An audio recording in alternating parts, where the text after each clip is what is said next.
معراج شریف کا جو عظیم معجزہ ہے، ایک عظیم شان ہے، ایک رتبہ ہے جو حضور نبی کریم صلی اللہ علیہ وسلم کو اللہ کریم نے عطا فرمایا ہے، اور قرآن میں اس کا ذکر ہے،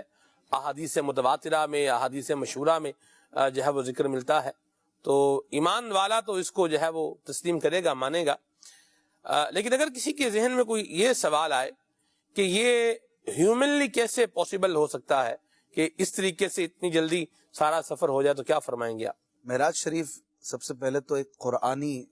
واقعہ ہے، قرآن میں اس کا ذکر ہے جی، اور مسلمانوں کا یہ اجماعی عقیدہ ہے کہ جو معراج کا مطلق انکار کرے گا وہ تو مسلمان ہی نہیں رہے گا۔ جی، اور جہاں تک بات ہے سمجھ نہ آنے کی، جی، میں یہ سمجھتا ہوں کہ اب اس زمانے میں، اس دور میں معراج شریف کو ماننا اور سمجھنا زیادہ آسان ہو گیا ہے صحیح، کمپیریٹیولی۔ آپ سے 200 سال پیچھے چلے جائیں صحیح، تو ایمان کے اعتبار سے وہ لوگ ہمیں مضبوط نظر آتے ہیں، لیکن جو آج کل حالات ہیں، زمینی حقائق ہیں، ان کے اعتبار سے دیکھا جائے تو جو چیزیں اب ہو گئی ہیں، جو فریکوینسیز ہمیں نظر آ رہی ہیں، جو ٹریولنگ سہولیات ہمیں نظر آ رہی ہیں، جو اسپیڈ نظر آ رہی ہے انسان کی، اور جو دنیا میں آپ کسی بھی جگہ پر ہو، گلوبلی آپ جو ہے وہ سروائیو کر رہے ہیں اس وقت۔ تو جب دنیا اتنی چھوٹی سی ہو کر رہ گئی ہے، تو جس رب کریم نے حضور علیہ الصلوۃ والسلام کو معراج کروائی ہے، واہ، وہ رب کریم کس قدر بڑا قادر ہے، ہر مسلمان کے عقیدے میں شامل ہے۔ اور سب سے بڑی بات وہ یہی ہے کہ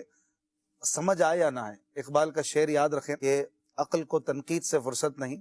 عشق پر اعمال کی بنیاد رکھ۔ واہ، عشق جو ہے یعنی ماننا اور اپنے قلب کو مطمئن رکھنا اس پر کہ جو اللہ رسول نے بیان کیا وہ حق ہے، واہ، اور اس میں میری عقل میں فطور ہے اگر مجھے کوئی بات سمجھ نہیں آ رہی۔ صحیح، اور معجزہ تو ہوتا ہی وہ ہے کہ جو عادتاً محال ہوتا ہے، سمجھ میں آتا نہیں ہے یوں کہ ہر عام آدمی کر لے، اور سمجھا اسے یوں ہی جا سکتا ہے کہ نبی نے کیا تو یہ ہے، جب ہے تو ہے۔ جی، اللہ تعالیٰ نے سیر کروائی۔ قرآن پاک سورہ بنی اسرائیل کی آیت نمبر 1 میں اللہ پاک نے جو معراج شریف کو بیان کیا وہ اسی طرح کیا نا۔ یہ نہیں فرمایا کہ میرے محبوب نے سیر کی، بلکہ اللہ پاک جانتا تھا کہ یہ جو معاملہ ہے اس پر اعتراض کرنے والے اعتراض بھی کریں گے، تو اس کو اور آسان کر دیا تاکہ کسی طرح کا کوئی خلل ہی نہ رہے۔ فرمایا سبحان الذی اسرا، پاک ہے وہ ذات کہ جس نے سیر کروائی۔ جی،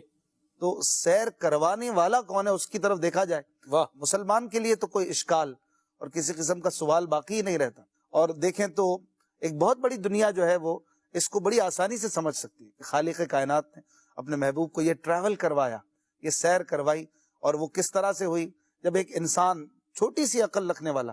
خالق کی دی ہوئی عقل سے اتنا زبردست ہو چکا ہے اس وقت دنیا میں اپنے سروائیور کے لیے، وہ کیا کیا نہیں کر رہا ہے، وہ خالق کیا نہیں کر سکتا، اللہ پاک کیا نہیں کر سکتا ہے۔ اور مسلمانوں کے لیے یہی مدنی پھول ہم گھوم پھر کے بار بار عرض کریں گے جی، کہ عقل کی بنیاد پر نہ تولیں اس کو، جی، عقل کے حساب سے سمجھے ہی نہیں۔ لاجک بہت ہے، دلائل بہت ہے، صحیح، اور بہت سارے جوابات تو ہیں یقیناً، جی، لیکن بنیادی طور پر آپ اس واقعے اور اس ایمان کو ایمانی بنیاد پر ہی رکھیں، واہ، واہ، اور اس کو سمجھیں کہ یہ عشق اور ایمان والی بات ہے، کیا بات، یہ عقل اور دماغ سے سوچنے والا کام ہی نہیں ہے۔ اس کے لیے تو صدیق اکبر کا فیضان چاہیے، فیضان چاہیے، صحیح بات۔ جس کو مان کر جناب ابو بکر کیا بن گئے؟ صدیق اکبر بن گئے، اور انکار کر کے ابو جہل مزید جہالت میں اضافے کر گئے، تو بندہ اپنا حساب لگا لے کہ اس نے اپنا شمار جو ہے وہ کن کے ساتھ کروانا ہے، کن کے ساتھ جو ہے وہ اس کو ملنا ہے۔